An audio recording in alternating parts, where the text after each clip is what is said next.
오늘도 대고구려 제국, 최근 군사력 강대국 한국은 기존 현무미사일 전력에 만족하지 않고 끝없는 발전을 추구하며 훨씬 길어진 유효 사거리와 더욱 강력한 파괴력을 가진 현무5 미사일을 개발하고 있습니다. 특히 한국군의 핵심 교리, 고슴도치 전략이라 불리는 킬체인의 완벽한 완성을 위해서 독자적인 아리랑 군사위성을 우주 궤도에 안착시키는 것과 동시에 현무5 미사일에 새로운 형태의 다탄두 무장을 적용할 예정입니다. 한국군은 현무5 미사일의 화력을 더욱 충족시키기 위해 다탄두 무장을 고려하고 있다는 소식입니다. 핵무기가 없어도 핵무기급 파괴력을 갖추기 위한 강대국 한국의 끝없는 노력. 현무5 미사일이 핵무기급 위력을 가지려면 더욱 많은 차세대 신기술이 필요합니다. 그 중에서도 가장 유력하게 지목되는 건 총 3가지 EMP 탄두와 확산형 탄두, 다탄두가 지목되고 있는데요. 첫 번째로 EMP 탄두는 현재까지 핵무기 다음 가는 파괴력을 가진 무기로 언급되며 대전략 무기로서 발사 시 일본과 중국의 모든 전력망과 행정시설, 항구와 공항, 군사시설을 모조리 마비, 국가 전체를 식물국가로 만들어버리는 어마어마한 파괴력을 지니고 있습니다. 심지어 이미 핵무기를 가진 핵보유국들도 EMP 탄두를 개발한 뒤 미사일에 탑재하려 안간힘을 쓰니 EMP 탄두의 괴물 같은 위력이 어느 정도인지 효과적으로 증명되었습니다. 이러한 EMP 탄두는 핵무기와 달리 개발 제약이 전혀 없어서 기술력만 갖추게 된다면 현무5 미사일의 탑재가 충분히 가능합니다. 2030년 EMP 탄두를 장착한 현무5 미사일 1000발 정도만 갖추고 있어도 한국의 영원한 주적인 중국과 일본 전역을 말 그대로 석기시대로 되돌릴 수 있는 힘을 한국이 가지게 되는 것이죠. 두 번째로 확산형 탄두는 수류탄 형식의 산탄형 탄두입니다. 수많은 작은 탄두들을 하나로 압축시켜 미사일에 장착.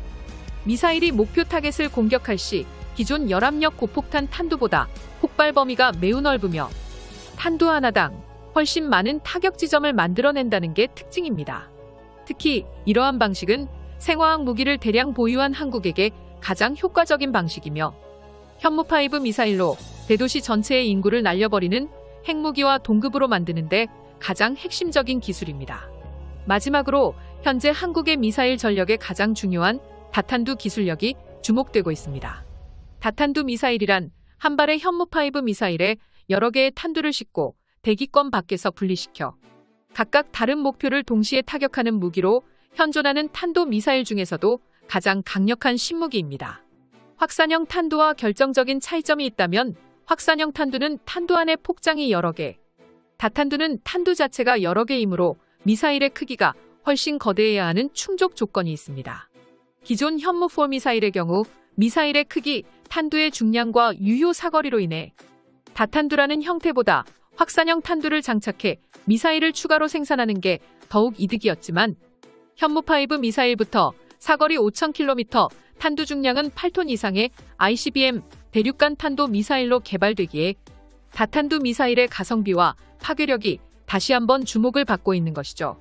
우주를 뚫고 나가 대기권 밖에서 탄두를 분리시키기 때문에 유효 사거리라는 게 사실상 의미가 없어지며 한 발의 현무5 미사일만 있어도 도쿄와 오사카, 나고야, 베이징과 상하이, 광저우 등 주요 거점을 동시 타격하게 됩니다. 이처럼 미래의 한국이 개발한 현무5 미사일 한 발이 현무4 미사일 10발보다 강력한 순간화력을 갖추게 됩니다. 다탄두를 적용해 현무5 미사일 탄두의 파괴력을 세계 최강 수준으로 끌어올릴 계획이며 여러 발의 탄두가 한꺼번에 날아와 일본과 중국의 방공망으로 절대로 요격하지 못하는 대전략 무기로 탄생할 계획이죠.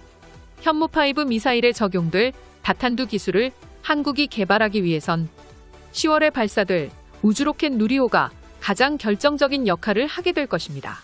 300톤급 추력을 갖춘 누리호의 우주 로켓 기술이 대륙간 탄도 미사일인 현무5 미사일과 기술을 공유하며 한국 최초의 국산 로켓 누리호의 로켓 엔진에 탑재된 300톤급 추진력이라면 중량 6톤급의 탄두를 만캠 사거리까지 발사할 수 있는 괴물 같은 추진력입니다.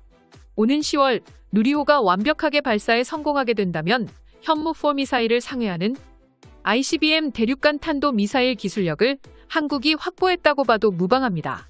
냉전 초창기 군사위성을 발사하기 위해 개발한 미국과 소련의 우주 로켓도 군비 경쟁에 들어가자마자 ICBM 대륙간 탄도 미사일의 개량형으로 사용한 역사를 보듯 우주 로켓과 탄도 미사일 기술력은 밀접한 관계를 가지고 있습니다.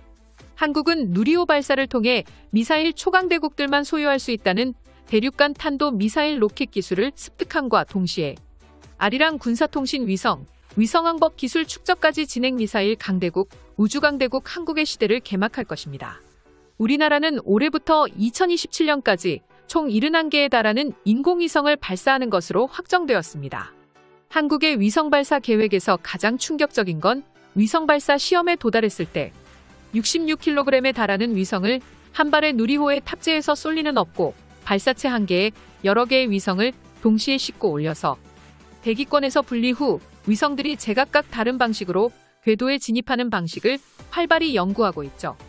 이처럼 다위성 기술과 다탄두 미사일 기술력의 결정적인 공통점은 로켓이 대기권까지 올라간 뒤 발사체의 탄두 부분에서 여러 개의 발사체가 갈라져 목표 지점을 향해 따로따로 이동하는 형태를 지니고 있다는 것입니다.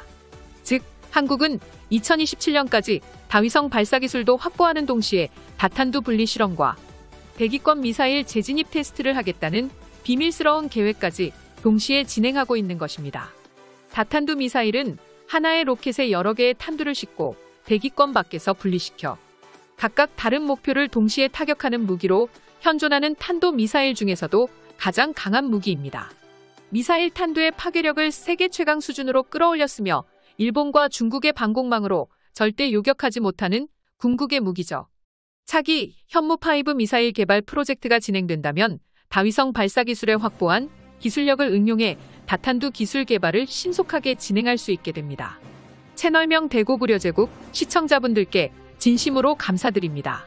군사통신 인공위성과 탐사선을 우주로 실어 나를 첫 번째 국산화 로켓 누리호가 오는 10월 발사를 앞두고 실전 훈련에 한창입니다.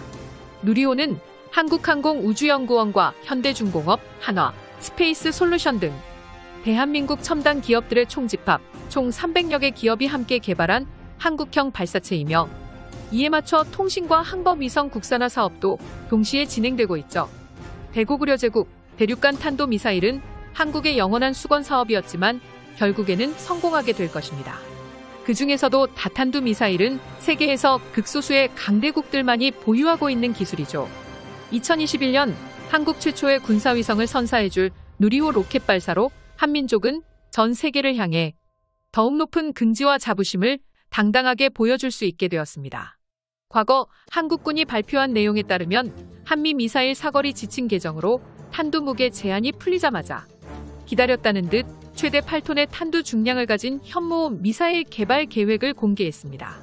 이는 미사일 지침 개정 이전보다 탄두 중량이 4배 이상 늘어나는 경사스러운 기록이었으며 놀라운 수준으로 발전하는 한국의 미사일 기술력을 전 세계에 보여주는 성과였습니다.